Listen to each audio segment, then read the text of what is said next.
میرے بھائیوں، یہ میلاد شریف کی محفل ہے۔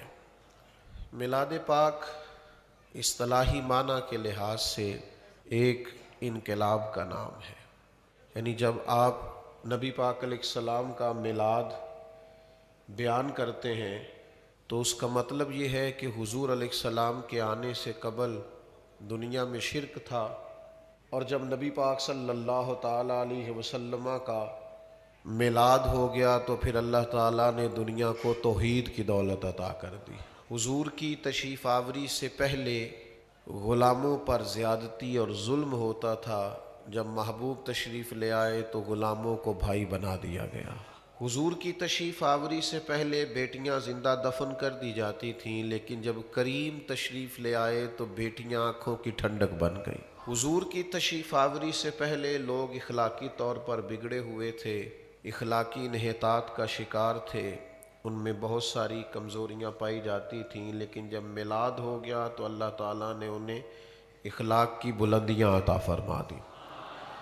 تو میلاد پاک کا جب ہم ذکر کرتے ہیں اور میلاد پاک کا جب ہم تذکرہ کرتے ہیں تو کوئی بھی عالم، کوئی خطیب، کوئی مبلغ، کوئی واعظ آپ کو یہ ساری باتیں میلاد کی محفل میں بتاتا ہے کہ حضور کے آنے سے قبل حالات یہ تھے اور حضور کے آنے کے بعد حالات یہ ہو گئے۔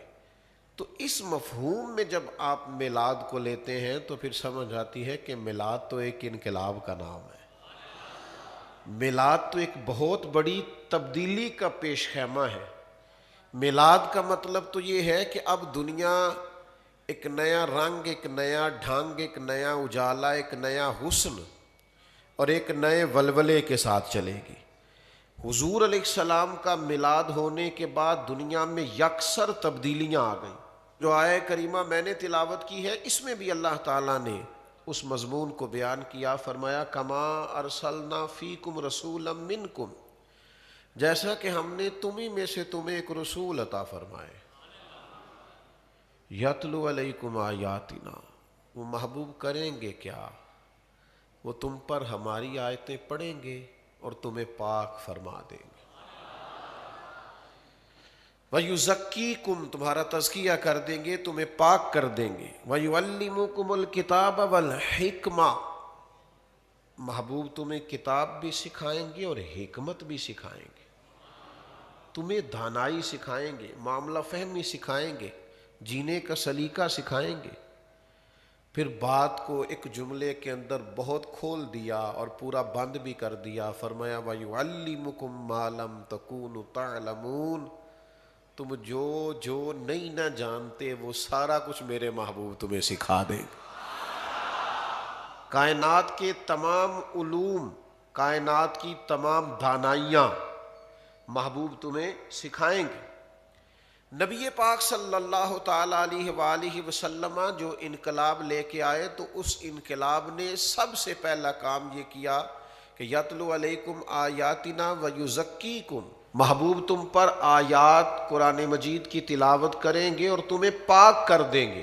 نبی پاک علیہ السلام نے نہ پاکیزگیاں عطا کی، حضور ظاہری پاکیزگی کو بھی بڑا ہی پسند فرماتے۔ ایک شخص کے بال الجھے ہوئے دیکھے اور اس کی حالت بکھری ہوئی دیکھی تو محبوب نے بلا کے فرمایا تم پر تو اللہ کا بڑا فضل ہے یا رسول اللہ، بڑی رحمت ہے، تو فرمایا پھر عمدہ لباس پہنو۔ تو محبوب پاک صلی اللہ تعالیٰ علیہ وسلم ظاہری صفائی کو، ستھرائی کو، پاکیزگی کو آپ غور تو فرمائیے کہ فرمایا کھانے سے پہلے ہاتھ دھو لو، ہر روز مسواک کا سبق پڑھایا نبی پاک علیہ السلام، خوشبو کو پسند فرمایا نبی پاک نے، سفید لباس سب سے زیادہ اجلا ہوتا ہے تو سفید لباس کو محبوب رکھا نبی پاک نے۔ کریم فرمانے لگے صفائی تو نصف ایمان ہے، یعنی شرط ہے نماز کے لیے، شرط کہ آپ کے کپڑے بھی صاف ہوں، پاکیزہ ہوں، اور آپ کا وجود بھی پاکیزہ ہو، اور جس جگہ آپ نماز پڑھ رہے ہیں وہ جگہ بھی پاکیزہ ہو۔ ہم لوگ پتہ کیا کرتے ہیں، ہم شادیوں پہ مہنگے جوڑے پہن کے جاتے ہیں، نماز کے لیے رات جس لباس میں سوئے تھے اسی کے لیے چلے جاتے ہیں۔ حضرت غوث پاک رضی اللہ تعالیٰ عنہ کا طریقہ مبارکہ یہ تھا کہ سب سے مہنگا جوڑا پہن کے نماز پڑھتے تھے، فرماتے تھے سب سے شانوں والے رب کے حضور حاضر ہو رہا ہوں، خوبصورت لباس پہن کے، امامہ باندھ کے، خوشبو لگا کے، صاف ستھرے ہو کے اللہ کے حضور حاضر ہوتے تھے۔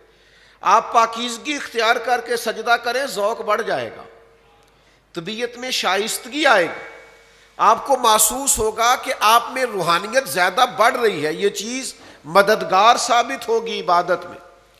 تو ایک تو میرے عزیز حضور نے ظاہری پاکیزگی دی، پھر نبی پاک صلی اللہ تعالی علیہ وسلم نے سوچوں کی پاکیزگی بھی عطا فرمائی۔ حضور نے نا حسن ظن کا سبق دیا ہے، یہ برا سوچنا، برا دیکھنا، برا گمان کرنا، پھر اسی برائی کو طے کر لینا، پھر اس برائی کو جگہ جگہ بیان کرنا، غیبت بنا لینا، یہ مسلمان کے ذہن کو پاک نہیں رہنے دیتی۔ عمدہ سوچنے کا کہا، خوبصورت خیالات رکھنے کا کہا، اچھی اور صحت مند باتیں سوچنے کا سبق پڑھایا، اور اس طرح پڑھایا کہ میرے نبی کریم نے فرمایا، یہ مسلم میں موجود ہے، فرمایا اچھا گمان بھی اچھی عبادت ہے۔ اچھی سوچ رکھا کرو، صحت مند ذہن بناؤ، تمہاری سوچیں بڑی اجلی ہوئی ہو، نکھری ہوئی ہو، پاکیزہ ہو، خوشبو والی ہو، تمہارے لہجے سے ہمیشہ مٹھاس چھلکے۔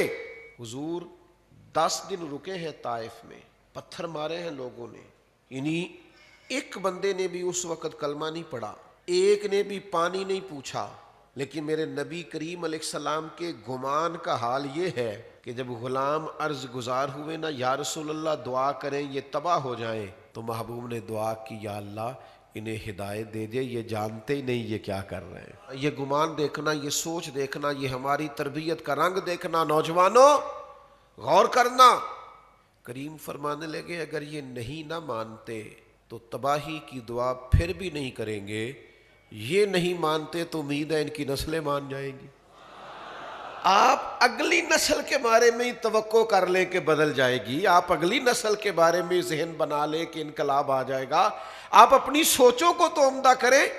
آپ طے کر کے بیٹھ گئے، آپ نے گھر میں ارادہ کر لیا کہ یہ لوگ ٹھیک نہیں ہو سکتے، آپ نے خود سے ہی فیصلہ کر لیا۔ اچھا سوچیں، اچھا سوچوں کی پاکیزگی، نظریاتی پاکیزگی، گفتگو کی پاکیزگی یہ کمال کر دیتی ہے۔ ایک نا بدو دیہاتی عرابی آئے نبی پاک کے پاس، یہ نوجوان ذرا زیادہ غور کریں میری بات پر، جو بڑی جلدی وہ مایوس باتیں کرنے لگ جاتے ہیں نا، کچی پکی، کچھ نہیں ہو سکتا، کچھ نہیں بن سکتا، یہاں کچھ بھی نہیں ہوگا۔ ایک عرابی آئے بدو، حضور سے کچھ مانگا، نبی پاک نے کچھ دیا، وہ بیچارے دیہاتی آدمی تھے، بدو تھے، کہنے لگے میں تو بڑا کچھ سوچ کے آیا تھا، معاذ اللہ آپ نے تو کچھ بھی نہیں دیا۔ وہ نا مقدار دیکھ رہے تھے، معیار نہیں دیکھ رہے تھے، وہ دیکھ رہے تھے شاید وزن زیادہ ہو تو کام بنتا ہے، حالانکہ میرے کریم سے اگر قطرہ کسی نے مانگا، وہ قطرہ ہی دریا ہے، سمندر ہے، وہ بے بہا ہے، آپ نے تو کچھ بھی نہیں دیا۔ تو بعض صحابہ کو بڑا سخت ان کی بات پر غصہ آیا کہ یہ کیا بول رہے ہیں، تو محبوب نے فرمایا تم جلدی نہ کرو۔ حضور انہیں گھر لے گئے، جتنا دیا تھا اس سے ڈبل کر کے دیا، ان کی آنکھوں میں طلب دیکھی تو اور دیا، اب تنگی داماں پہ نہ جا اور بھی کچھ مانگ۔ حضور دیتے رہے تو وہ کہنے لگے سخی بڑے دیکھے ہیں پر آپ جیسا کوئی نہیں دیکھا۔ تو محبوب نے فرمایا میرے صحابہ کے سامنے جا کے یہ بات کہہ دو گے؟ یا رسول اللہ کہہ دیں گے۔ وہ باہر آئے اور انہوں نے آ کے یہ کہا کہ میں نے دنیا بڑی دیکھی ہے پر محبوب پاک جیسا سخی کوئی نہیں دیکھا۔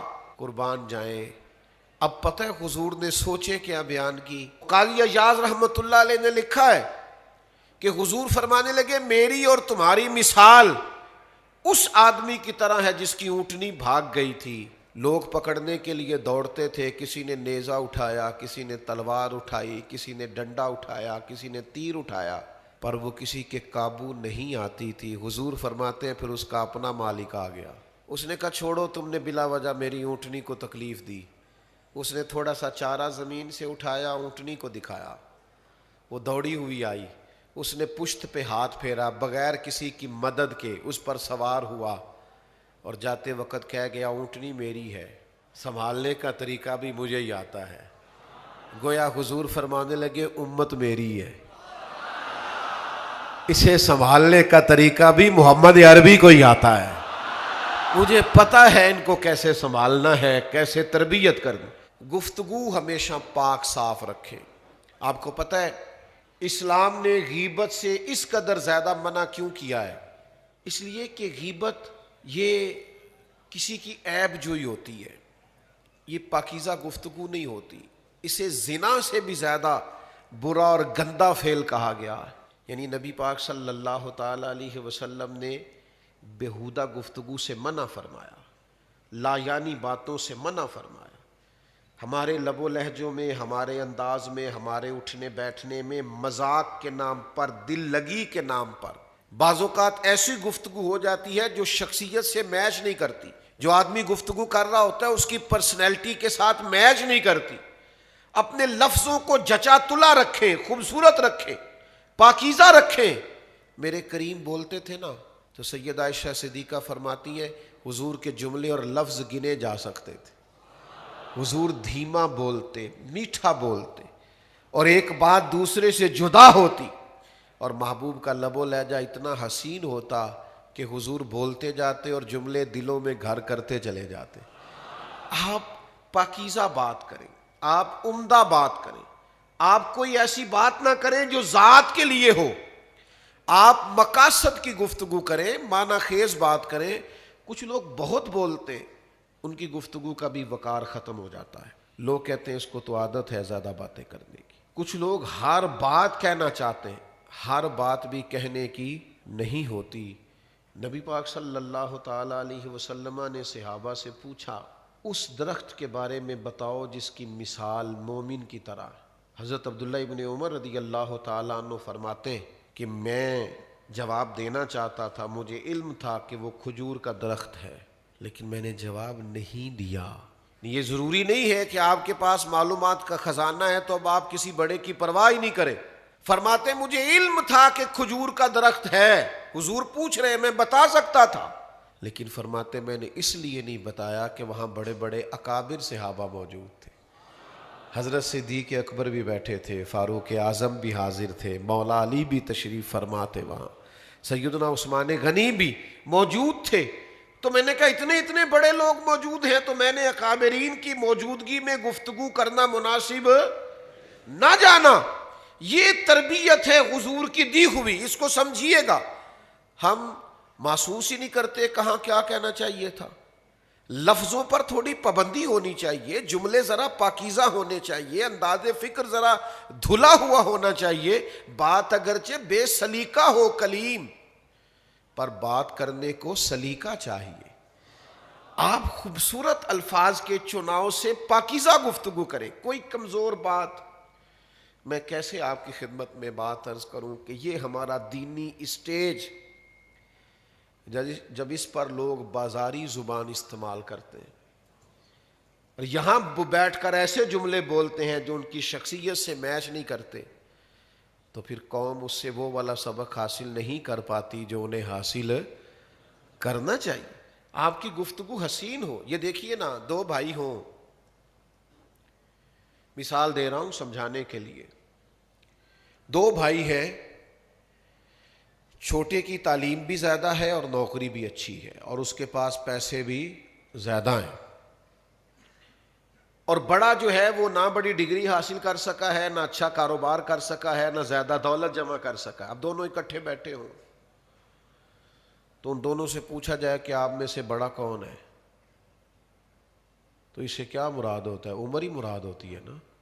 یہ تو نہیں پوچھا جائے گا کہ آپ میں سے تعلیم کس کی زیادہ ہے۔ بڑا ہونے کا مطلب کیا ہے کہ آپ میں سے عمر میں کون بڑا ہے۔ بڑی ٹھنڈک کے ساتھ ذرا اس بات کو سمجھیے گا۔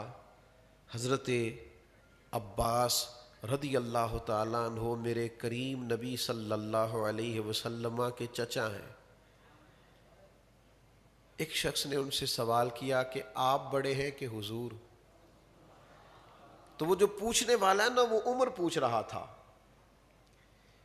وہ عمر کے بارے میں سوال کر رہا تھا۔ رتبہ وہ بھی جانتا تھا کہ حضور بڑے نہیں، حضور تو امام الانبیاء ہے، حضور تو سید الرسل ہے۔ ہم نے اپنے بڑوں سے سنا ہے کہ بس اللہ ہی ان سے بڑا ہے، بعد از خدا بزرگ توئی۔ قصہ مختصر، بہت سے عالی مقام آئے پر خدا کے بعد اس کا نام آئے، وہ اولی ہے، وہ آخری ہے، میرا تو سب کچھ میرا نبی ہے۔ تو اس سوال کیا، اور پوچھنے والا عمر پوچھ رہا ہے، مرتبہ نہیں پوچھ رہا۔ اس نے حضرت عباس رضی اللہ تعالیٰ عنہ کی خدمت میں عرض کی، حضور بتلائیے آپ بڑے ہیں یا نبی کریم؟ تو یہ ہے گفتگو کی پاکیزگی، یہ ہے لفظوں کی طہارت، یہ ہے باوضو جملے۔ حضرت جناب سیدنا عباس رضی اللہ تعالیٰ عنہ سے پوچھا جا رہا ہے آپ بڑے ہیں کہ حضور؟ تو وہ بھی جانتے ہیں کہ پوچھنے والا عمر پوچھ رہا ہے، لیکن حضرت عباس کا کیا انداز ہے جواب دینے کا، قربان جائیں ان کے لفظوں پر۔ فرمانے لگے بڑے تو حضور ہی ہے، پیدا پہلے میں ہوا تھا۔ بات اگرچہ بے سلیقہ ہو، کلیم پر بات کرنے کو سلیقہ چاہیے۔ وہی بڑے ہیں، وہی وراء الورا ہیں۔ بلغ الغلاب کمال ہی کشف الدجاب، جمال ہی کشف الدجاب، حسنت جمیع خصال ہی صلو علیہ وآلہ۔ وہی بڑے ہیں، وہی کریم ہیں، انہی کو مرتبوں میں بلندی حاصل ہے۔ عزیز بھائیو یاد رکھیے گا، سوچوں کی پاکیزگی، پھر گفتگو کی پاکیزگی، حسین گفتگو کریں ہمیشہ۔ وقولوا للناس حسنا، لوگوں سے اچھی بات کہیں، خوبصورت انداز اختیار کریں، مایوسی والی بات نہ کریں، جب بھی بات کریں حسین بات کریں۔ دروازہ رسول پہ جب بھی کوئی آتا تھا محبوب ایسی بات کرتے تھے دل ٹھنڈا ہو جاتا تھا، حضور ایسا پیار سے نوازتے تھے کرم ہو جاتا تھا۔ یعنی ایک صحابی، ایک شخصیت ہے، انہوں نے روزہ رکھا تھا، روزہ توڑ بیٹھے حضور کی بارگاہ میں، روزہ توڑ دیا، 60 روزے رکھیے۔ انہوں نے کہا جی میرے سے تو ایک نہیں پورا ہوا گویا، 60 مسکینوں کو کھانا کھلائیے۔ کہنے لگے صبح سے اپنے گھر میں کھانا کوئی نہیں۔ تو محبوب کریم صلی اللہ تعالی علیہ وآلہ وسلم نے کئی باتیں انہیں بیان کی، 3 روزوں کا بھی کہا، لیکن وہ وہیں رہے۔ اب نہ کہیں سے کھجوروں کا ٹوکرا آیا، تو محبوب نے اپنے پاس سے کھجوریں دی، فرمایا کسی مسکین کو جا کے دے دو، تمہارے روزے کا کفارہ ہو جائے گا۔ تو عرض کرنے لگے یا رسول اللہ سارے مدینے میں سب سے غریب میں ہی ہوں۔ اچھا روزہ بھی انہوں نے توڑا ہے، کھجوریں حضور نے دی، فرمایا جا گھر جا کے تو ہی کھا لے، تیرے ہی روزے کا کفارہ ہو جائے گا۔ کیسا انداز کریمانہ ہے، کیسا نوازنے کا انداز ہے، کیا برکھا برستی ہے رحمت کی۔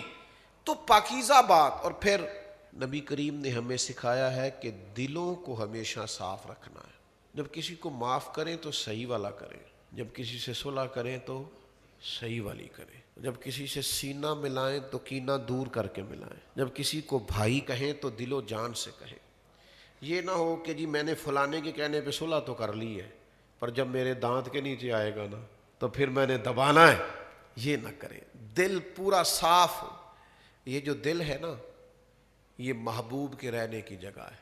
نبی پاک علیہ السلام نے فرمایا رب نہ تمہاری جیب دیکھتا ہے نہ تمہارے چہرے دیکھتا ہے، وہ جب دیکھتا ہے تمہارے دل دیکھتا ہے۔ دل آماجگاہ ہے، یہ مالک کے نظر فرمانے کی جگہ ہے۔ میرے بھائیوں یاد رکھیے گا، دل کو ہر وقت صاف رکھیں، ہر عداوت سے، ہر کینے سے، ہر بغض سے، ہر نفاق سے، ہر خود پسندی سے، ہر قسم کے عجب سے، ہر قسم کے حسد سے۔ اعلیٰ حضرت بریلوی رحمۃ اللہ علیہ فرماتے ہیں یہ جو لوگ حسد کرتے ہیں نا ایک دوسرے سے، یہ بندے سے حسد نہیں کرتے، یہ اللہ کی تقسیم پر اعتراض کرتے ہیں، معاذ اللہ، یہ رب کی تقسیم پر اعتراض کرتے ہیں۔ جسے چاہا در پہ بلا لیا اور جسے چاہا اپنا بنا لیا، یہ بڑے کرم کے ہیں فیصلے اور یہ بڑے نصیب کی بات ہے۔ کوئی آیا لے کے چلا گیا، کوئی عمر بھر بھی نہ پا سکا، میرے مولا تجھ سے گلا نہیں، یہ تو اپنا اپنا نصیب ہے۔ اگر دھبے روح پہ ہوں، حسد کا، بغض کا، عداوت کا، بددیانتی کا دھبا، یہ دھبے، نبی پاک علیہ السلام نے فرمایا جب تو ایک گناہ کرتا ہے اور توبہ نہیں کرتا تو تیرے دل پر دھبا لگتا ہے، نقطہ لگتا ہے، اور اگر تو پھر توبہ نہ کرے پھر گناہ کرے تو ایک نقطہ اور لگ جاتا ہے۔ تو اسی طرح گناہ کرتا جائے گا تو دل سیاہ ہوتا جائے گا، پھر جتنی مرضی کوئی اعلیٰ بات کرے دل پر اثر نہیں ہوتا۔ دل کو صاف رکھیں، ستھرا رکھیں، ہمیشہ پاکیزہ رکھیں۔ پاک ہوئے تے پاک ہی ملدا ہی، تے بنا پاکوں پاک نہیں ملدا۔ سارے وجود دے تون دے نالو ایکو تولا ہے ٹکڑا دل دا۔ اور پھر دل کا حال یہ ہونا چاہیے کہ دل وہ دل ہے جو تیری یاد سے معمور رہا، اور سر ہے وہ سر جو تیرے قدموں پہ قربان گیا۔ انہیں جانا انہیں مانا نہ رکھا غیر سے کام، للہ الحمد میں دنیا سے مسلمان گیا۔ حضرت عبداللہ ابن عمر رضی اللہ تعالیٰ عنہ فرماتے میں بھی حاضر تھا، ایک اور صحابی بھی حاضر تھے، ہم نبی کریم کی عالی مرتبت بارگاہ میں بیٹھے تھے۔ دروازے پہ دستک ہوئی، حضور نے فرمایا دروازہ کھولو جنتی آیا ہے۔ کہتے ہم نے بڑا رشک کیا، یار کمال ہو گئی، جس کو محبوب جنتی فرمائے۔ دروازہ کھولا تو بندہ سادہ سا، تازہ وضو کیا ہے تو داڑھی سے پانی کے قطرے گر رہے ہیں، جوتے بغل میں دبائے ہوئے، سامان ایک جگہ پہ رکھا، حضور کی بارگاہ میں حاضری دی، چلا گیا۔ ہم رشک کرتے رہے کیا بات ہے جسے محبوب جنتی کہیں۔ فرماتے ہیں اگلا دن آیا، ہم وہیں حاضر تھے، پھر دروازے پہ دستک ہوئی۔ اتفاق کی بات یہ کہ کریم نے پھر وہی جملے دہرائے، فرمایا کھولو دروازہ جنتی آیا ہے۔ ہم سمجھ گئے ایک اور کے بھی نصیبے جاگے ہیں، پر حیران رہ گئے، دروازہ کھولا تو بندہ تو وہی تھا جو کل آیا تھا۔ اب تو ناز کرنے لگے، کیا تیرے نصیب ہیں، دو دو مرتبہ جنت کی بشارت۔ فرماتے ہیں تیسرے دن بھی وہی جگہ، وہی مقام، وہی وقت، وہی انداز۔ دستک ہوئی تو فرمایا کھولو دروازہ جنتی آیا ہے۔ فرماتے ہیں دروازہ کھولا تو وہی شخص تھا۔ محبوب پاک علیہ السلام نے اسی طرح اس پر کرم نوازی کی، وہ رخصت ہوا۔ حضرت عبداللہ ابن عمر کہتے ہیں میں بھی اجازت لے کے اٹھا، اس کے پیچھے ہو گیا، سلام لی، میں نے کہا تیرا مہمان نہ بن جاؤں۔ تو اب بڑی حیرانگی والی بات ہے نا، جس بندے کا 2 گلیاں چھوڑ کے گھر ہے وہ کہے آپ کا مہمان بننا۔ فرماتے ہیں وہ مجھ سے کہنے لگے میں امیر آدمی نہیں ہوں، جو روکھا سوکھا کھاؤں گا پیش کر دوں گا، آ جائیں۔ فرماتے ہیں میں 3 راتیں اور 3 دن اس کے ساتھ رہا، میں دیکھنا چاہتا تھا اس بندے میں وہ کیا بات پائی جاتی ہے کہ 3 مرتبہ نبی پاک علیہ السلام نے جنت کی بشارت عطا کی۔ فرماتے ہیں میں 3 دن اور 3 راتیں رہا، میں نے کوئی بڑا عمل نہیں دیکھا۔ انہوں نے عشاء جماعت سے پڑھی اور فجر جماعت سے پڑھی، میں نے تو تہجد بھی پڑھی۔ ہاں جب وہ کروٹیں لیتے تھے بستر پر تو اللہ کا ذکر کرتے۔ فرماتے ہیں اس طرح انہوں نے رات گزاری اور میں نے انہیں صدقہ کرتے دیکھا، وہ تو پنیر کے خشک ٹکڑے صدقہ کرتے تھے، میں تو اس سے زیادہ خیرات کرتا تھا۔ 3 دن اور 3 راتوں کے بعد جب میں لوٹ رہا تھا تو ان کے ذہن میں بھی سوال تھا کہ میں کیوں آیا، اور میں بھی چاہتا تھا کہ انہیں بتا دوں۔ فرماتے انہوں نے پوچھا کہ آپ کا آنا اور رہنا، تو میں نے کہا یار بات دراصل یہ ہے مجھے کوئی حاجت نہیں تھی آپ کا مہمان بننے کی، پر آپ وہ خوش بخت انسان ہیں جنہیں 3 بار نبی کریم نے جنت کی بشارت عطا فرمائی۔ میں دیکھنا چاہتا تھا آخر آپ کیا عمل کرتے ہیں کہ محبوب نے اتنا کرم فرمایا، اتنا کرم۔ تو کہنے لگے عمل تو آپ نے میرا دیکھ ہی لیا۔ کہا پھر بھی کوئی تو بات ہوگی، تو کہنے لگے ایک بات ہے، میں جب صبح اٹھتا ہوں اپنا دل دیکھتا ہوں تو کسی کے لیے میرے دل میں بغض کوئی نہیں، عداوت کوئی نہیں، کسی شخص کے بارے میں کسی کو حقیر نہیں جانتا، میرا دل صاف ہے۔ تو حضرت عبداللہ فرمانے لگے بس میں سمجھ گیا ہوں یہ جو تیرے دل کی پاکیزگی ہے نا، اسی کی برکت سے محبوب نے 3 دفعہ جنت کی بشارت عطا فرمائی۔ اپنے اعمال کو پاکیزہ کریں، کوئی بھی عمل کریں تو اسے ریاکاری کی ملاوٹ سے بچائیں اور اسے اخلاص کی پاکیزگی عطا کریں۔ جب تک اعمال اخلاص کے وضو کے ساتھ منور نہیں ہوتے وہ اللہ کے حضور قبول نہیں ہوتے۔ یاد رکھیے گا ریاکاری کو شرک اصغر کہا گیا ہے۔ کبھی زندگی میں تصنع والا لہجہ اختیار نہ کریں، کبھی بھی۔ جب محافل میں نوٹوں کی نمائش ہوتی ہے اور جب ان لوگوں کو اگلی سیٹیں ملتی ہیں جن کی جیبوں میں مال زیادہ ہوتا ہے، اور جب غرباء محفل میلاد میں بھی آ کے پریشان ہوتے ہیں کہ یار یہاں تو 1000 کے نوٹ پنکھوں سے جا کے لگ رہے ہیں اور میرے پاس تو صبح بچوں کو فیس دینے کے پیسے کوئی نہیں، تو کسی وقت محسوس ہوتا ہے کہ یہ دینی کام ہے جس میں استحصال کر دیا، غریب تڑپ گیا، یعنی الجھ گیا پوری طور پر۔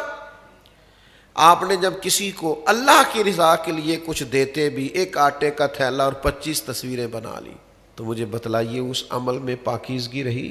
اللہ کے حضور وہ عمل قبول کیا جاتا ہے جو خالصتاً اللہ کی رضا کے لیے، خالصتاً۔ تو یاد رکھنا، جب تک دین کو خالص نہیں کر لیتے، خالص، نبی پاک علیہ الصلوۃ والسلام نے فرمایا کچھ لوگ اللہ کے حضور قیامت والے دن حاضر ہوں گے اور انہوں نے بہت سارے نیک اعمال کیے ہوں گے، تو اللہ فرمائے گا جاؤ لے جاؤ اپنے اعمال، ان سے جا کے اجر لو جن کو دکھانے کے لیے تم کرتے تھے، جو میرے لیے کیے تھے ان کا اجر میں تمہیں دیتا ہوں۔ محض یعنی آپ کی زندگی اس طرح کی ہو کہ کسی کا دکھ آپ کو تکلیف دے اور کسی کو جب سکون پہنچے تو آپ کو بھی سکون آئے۔ یہ مسلم شریف میں موجود ہے، قبیلہ مدر کے کچھ لوگ مدینہ شریف محبوب کریم کی بارگاہ میں حاضر ہوئے، ان کو قحط نے آ لیا تھا، بھوک نے آ لیا تھا، حالات ان کے بڑے پریشانی والے تھے۔ صحابہ فرماتے انہیں دیکھ کر حضور پریشان ہو گئے، کبھی گھر کے اندر تشریف لے گئے، کبھی باہر آئے، پھر فرمایا بلال سے کہیے آذان پڑھے۔ سیدنا بلال حبشی نے آذان دی، نبی کریم نے جماعت کرائی، پھر صحابہ کو خطاب فرمایا اور پھر اللہ کے راستے میں خیرات کرنے کے، بانٹنے کے فضائل حضور نے بیان کیے۔ پھر کوئی صحابی اشرفیوں کی تھیلی لایا، پھر کوئی کھجوریں لایا، کوئی سرکہ لایا، کوئی ان کے لیے کمبل لایا۔ جب اس قبیلہ مدر کے لوگوں کو کھانا ملا، ان کو تحائف ملے، جب وہ مسکرانے لگے تو صحابہ فرماتے ہیں نبی پاک کا چہرہ بھی جگمگانے لگا۔ آپ اخلاص کے ساتھ کسی کی خوشی میں خوش ہو، اپنے اعمال میں اخلاص لائیے، کبھی بھی احسان جتلا کر، کبھی بھی کوئی ایسا رنگ دے کر، کبھی بھی تعریف کا شوق پیدا کر کے اپنے اعمال کو ضائع نہ کیجیے، تھوڑا کر لیجیے۔ 100 گھر تھا مدینہ منورہ میں، جہاں کھانا بھی آتا تھا، کپڑوں کا خرچ بھی تھوڑی سی آبادی ہوتی تھی، 100 گھر میں کھانا جاتا تھا، پتہ نہیں تھا کون دے جاتا ہے۔ پھر اچانک وہ سب کا کھانا آنا بند ہوا، 100 گھروں کا، 2 وقت کا کھانا بھی اور باقی اخراجات۔ تو لوگوں نے ڈھونڈنا شروع کیا کہ پتہ کرو تیرے گھر کب سے نہیں آ رہا۔ اس نے کہا 18 محرم سے۔ تیرے گھر کب سے نہیں آ رہا؟ 18 محرم سے۔ تو جب لوگوں نے ڈھونڈا، تاریخیں ملائیں، تو پتہ چلا کہ 18 محرم کو امام زین العابدین کا وصال ہوا۔ سب گھروں میں کھانا جاتا تھا، چہرے پہ نقاب اوڑے رکھتے تھے، کسی کو خبر نہیں ہوتی تھی۔ اعمال کو صاف کریں، خالص کریں، اپنی زندگی کے شب و روز پر تھوڑی تھوڑی توجہ دیں۔ اب دین کی اصل کی طرف آئیں۔ ایک امام جعفر صادق کا قول عرض کرنے لگا، اسے آپ نے کبھی نہیں بھولنا۔ امام ابو نعیم نے لکھا ہے، امام جعفر صادق سے ایک شخص نے کہا میں دین کی تبلیغ کرنا چاہتا ہوں، کیا کروں، کوئی طریقہ بتلائیں۔